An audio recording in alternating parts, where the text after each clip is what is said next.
तो आज का जो हमारा शेयर रहने वाला है वो है L&T फाइनेंस लिमिटेड। शेयर में देखें तो फ्राइडे के मार्केट में 0.15% का तेजी था, बहुत स्लाइड सा तेजी था। बट अगर 5 दिन की बात करें तो 0.25, एक महीने की बात करें तो 1.87 गिरावट है। शेयर यहाँ पे अपना ऑल टाइम हाई लगाया 320 के आसपास, वहां से फिर हमें गिरावट, एक करेक्शन देखने को मिल रहा है। 6 महीने की बात करें तो 48% का रिटर्न है, और एक साल की बात करें तो 107% का रिटर्न है भाई, 100% का रिटर्न है। शेयर कंटिन्यूसली भाग रहा है, कंटिन्यूसली एक अपवर्ड मूव पे है, और वहां से फाइनली 329 से हमें एक गिरावट, हमें करेक्शन देखने को मिल रहा है। तो यह क्या करेक्शन कंटिन्यू रहने वाला और कितना गिर सकता है, तो क्या प्रॉफिट बुकिंग कर ले इस अपवर्ड मूव पे ही। ठीक है, कंपनी का रिजल्ट अनाउंसमेंट हो चुके हैं, थोड़ा वो एनालिसिस करेंगे, एट द सेम टाइम थोड़ा फंडामेंटल्स भी चेकआउट कर लेंगे कंपनी के कि अब इस लेवल्स में हमें करना क्या चाहिए। तो यहाँ पे हम डायरेक्टली डाइव करते हैं कंपनी के रिजल्ट पे। इस बार के रिजल्ट कैसे रहे इस बार के, तो सारे फिगर्स यहाँ करोड़ में होंगे, just to let you know. यहाँ अगर दिसंबर क्वार्टर की बात कर ले तो 4098 करोड़ से 4578 करोड़ का होते हुए देखने को मिल रहा है। तो यहाँ ईयर टू ईयर बेसिस में बहुत ही शानदार जंप है। At the same time quarterly basis पे भी देखोगे, क्वार्टर टू क्वार्टर, तो 4336 करोड़ से 4578 करोड़ का होते हुए देखने को मिल रहा है। यहाँ भी बढ़िया जंप है एट द सेम टाइम। अब देखो, ऑब्वियस सी बात है कि देखो सेल्स इंक्रीज हुए हैं तो एक्सपेंसेस इंक्रीज होना काफी लाजमी था, और हुए भी। 1676 करोड़ से 1800 करोड़ का हमें एक्सपेंसेस देखने को मिल रहा है।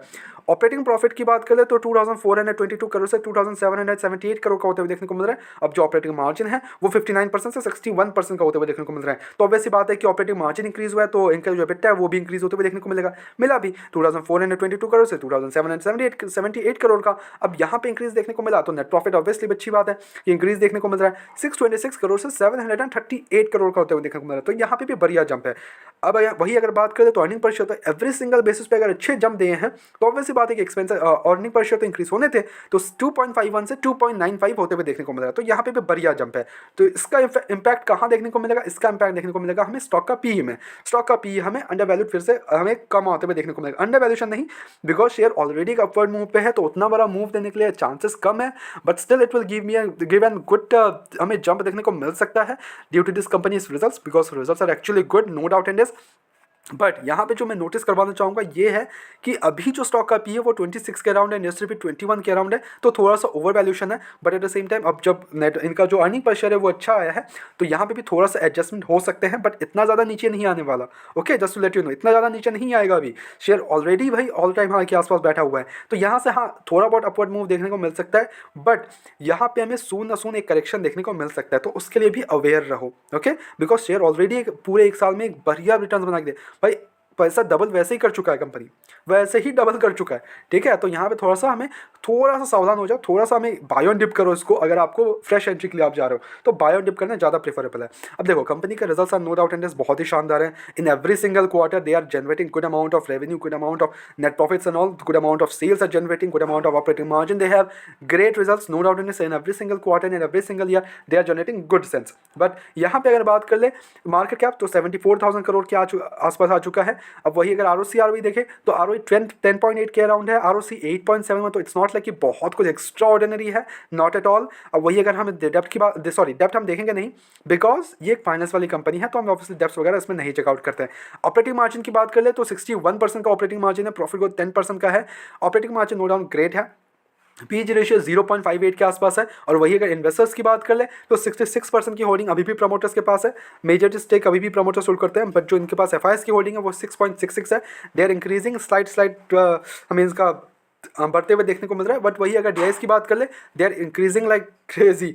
पहले 8% था, देन 12% हुआ, then 13%, then 14%, now it's 15%। Continuously they are increasing their stake continuously. Public की बात करो तो यहाँ पे पब्लिक ने माल बेचा है, खरीदा है DIS ने, बिकॉज अगर देखें तो प्रमोटर्स के पास तो वही स्टेक है, स्लाइट रिड्यूशन है, बहुत ही स्लाइट रिड्यूस्ड है। ठीक है, बहुत ही स्लाइट, लाइक बहुत ही कम हमें बेचते हुए देखने को मिल रहा है प्रमोटर्स, बट बेचा मेजरली है यहाँ पे पब्लिक ने, obviously profit booking on, but DIS कर कंटिन्यूसली इंक्रीजिंग। एंड अब आते हैं कि हमें करना क्या चाहिए। तो देखो, अगर आप ऑलरेडी इन्वेस्टेड हो, निचले लेवल पे आपने खरीद लिया है शेयर को, 130 140 के आसपास आपने खरीद के रख लिया है शेयर को, and you are holding it for next 5 years, तो great returns, no doubt in this. आप अच्छे से होल्ड करो शेयर को, कोई डाउट नहीं है, शेयर बहुत ही बढ़िया है।